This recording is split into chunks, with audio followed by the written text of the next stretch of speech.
Curiga, dia membongkar ubin tersebut dan kemudian setelah dia gali sedalam 1 meter. Hai, assalamualaikum. Terima kasih kalian sudah klik video ini dan selamat datang di channel Rika.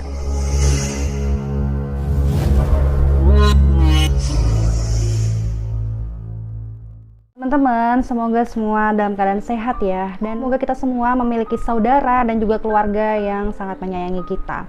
Karena pada hari ini aku mau ngebahas tentang sebuah kejadian yang menggemparkan di Depok. Kejadian ini terjadi di bulan November ini. Jadi buat kalian yang berasal dari kota Depok, kalian bisa komen di bawah apakah kalian dengar tentang berita ini atau bahkan kalian tidak tahu sama sekali. Karena pada tanggal 18 November 2020, hari Rabu kemarin, seorang pemilik kontrakan yang bernama Pak Sukiswo terkejut karena menemukan sosok mayat yang terkubur di dalam kamar kontrakannya. Setelah diidentifikasi, korbannya ini adalah Dendi yang berusia kurang lebih di bawah 40 tahun ya, dan dia berprofesi sebagai pedagang bakso. Dan pelakunya ini tidak lain adalah adiknya sendiri yang berprofesi juga sama sebagai pedagang bakso, dan mereka pun mengontrak di kamar yang sama.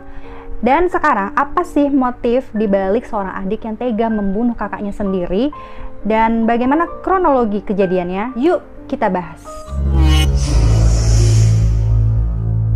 Nah teman-teman, kasus ini bermula dari Pak Sukiswo yang pada hari itu ingin memperbaiki toilet di kamar kontrakannya. Ya, karena kamar tersebut kan sudah tidak dikontrak lagi ya, sudah tidak berpenghuni.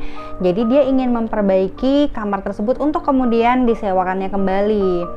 Nah, tapi beliau ini terkejut. Ada salah satu ubin yang warnanya itu berbeda dengan warna lainnya. Dan Pak Sukiswo ini tidak pernah merasa mengganti ubin tersebut, sehingga dia coba cek, dia ketok-ketok itu ubinnya dan kayaknya kosong gitu ya, atau kompong gitu. Dan akhirnya karena penuh rasa curiga, dia membongkar ubin tersebut, dan kemudian setelah dia gali sedalam 1 meteran gitu, dia tidak menemukan apa-apa. Dia hampir putus asa juga, mungkin ini cuman sekedar ganti ubin doang.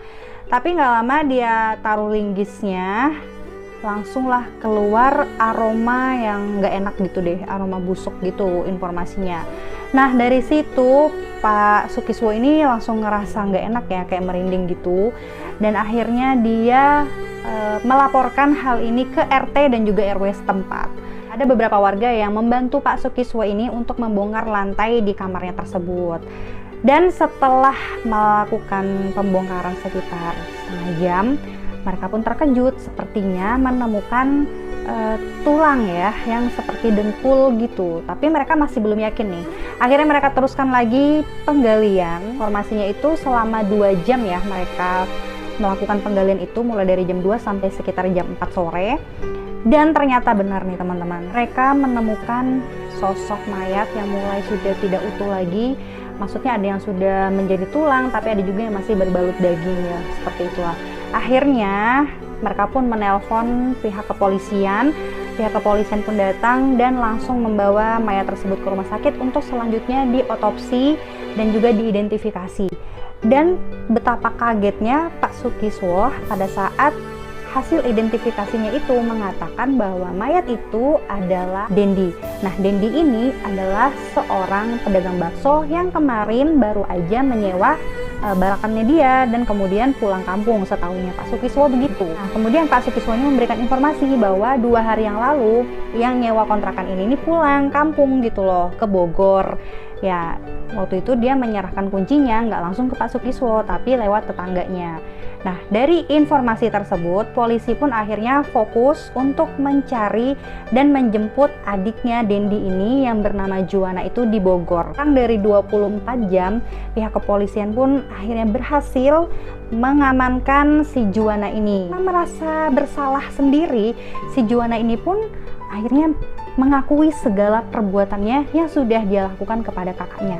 Dan di situ pun polisi langsung membuat laporan ya atas kejadian ini, bahwa pelakunya ternyata adalah adiknya sendiri. Nah, motifnya yang diceritakan oleh Juwana kepada polisi adalah karena Juwana ini sakit hati kepada kakaknya. Karena kakaknya ini sering kali membentak dia. Jadi ceritanya mereka itu berdua kakak beradik merantau ke Depok untuk berdagang bakso pada bulan Juli 2020. Jadi nggak begitu lama ya. Nah, selama mereka berdua ini buka usaha dagang bakso tersebut, si Juwana ini merasa sakit hati karena kakaknya ini sering banget memarahi Juwana. Jadi misalnya baksonya nggak laku gitu, Juwananya dimarahin, dibentak-bentak. Terus kalau misalnya bikin bakso cetakannya salah lah, seperti itu, Juwananya ini dimarahi sambil dibentak-bentak. Nah, di situ ternyata adiknya ini menyimpan dendam, dan puncaknya itu adalah pada suatu hari di mana si adik ini punya pacar. Nah, kemudian dia menyampaikan niatnya untuk menikahi sang pacar ini kepada kakaknya. Nah, ternyata pada saat si Juwana ini menyampaikan bahwa dia ingin menikahi sang pacar, kakaknya ini malah memberikan respon yang sangat membuat Juwana ini sakit hati, yaitu kakaknya ini marah banget sama dia dan gak terima kalau sang adik ini melangkahi sang kakak untuk menikah lebih dulu. Nah, akhirnya disitulah semua sakit hatinya Juwana ini pun memuncak, dan dia langsung berniat untuk menghabisi nyawa sang kakak 3 minggu sebelum dari kejadian. Akhirnya pada tanggal 14 November 2020, saat itu mereka baru saja pulang dari berdagang bakso, dan sang kakak ini begitu kelelahan dan akhirnya tertidur duluan. Nah, di situ pun si Juwana ini langsung melancarkan niatnya dia untuk menghabisi nyawa sang kakak. Jadi pada saat dia tidur, si Juwana ini langsung mengambil tabung gas 3 kilo yang kosong dan dia pukulkanlah ke kepalanya kakaknya ini sampai kakaknya ini sekarat, dan kemudian dia memukul kemaluan kakaknya sebanyak 3 kali. Lalu setelah dirasa kakaknya ini sekarat, dia langsung membekap kakaknya ini dengan bantal. Seketika itu juga Dendi ini tewas. Namun pada saat sang kakak ini tewas, Juwana ini malah panik dan kebingungan. Gimana caranya dia bisa membawa mayat kakaknya ini keluar dari kontrakannya, sementara dia ini tinggal di daerah yang padat pemukiman gitu kan. Tiba-tiba dia pun muncul ide nih untuk menguburkan sang kakak ini di dalam rumah kontrakan tersebut. Dia membuka satu tekel dan dia menggali sedalam 1,5 meter informasinya, dan juga dengan lebar 40 cm. Dia masukkanlah tubuh kakaknya itu ke dalam ubin tersebut, dan pada saat dia mau tutup, ternyata keramiknya itu hancur saat dia cungkil. Dan dia pun pergi untuk membeli keramik untuk menutupi lubang tersebut. Tapi sayang banget, itu keramik berwarnanya hijau gitu, jadi beda sendiri sama keramik di sekitarnya. Dan itulah yang membuat Pak Sukiswo tadi menjadi curiga. Pada saat dia melancarkan aksinya itu, membunuh kakaknya dan juga menguburkan kakaknya tadi, dia mengatakan menyetel musik dengan sangat keras, dengan volume yang keras, supaya tetangga-tetangga ini katanya nggak ada yang curiga sama dia gitu.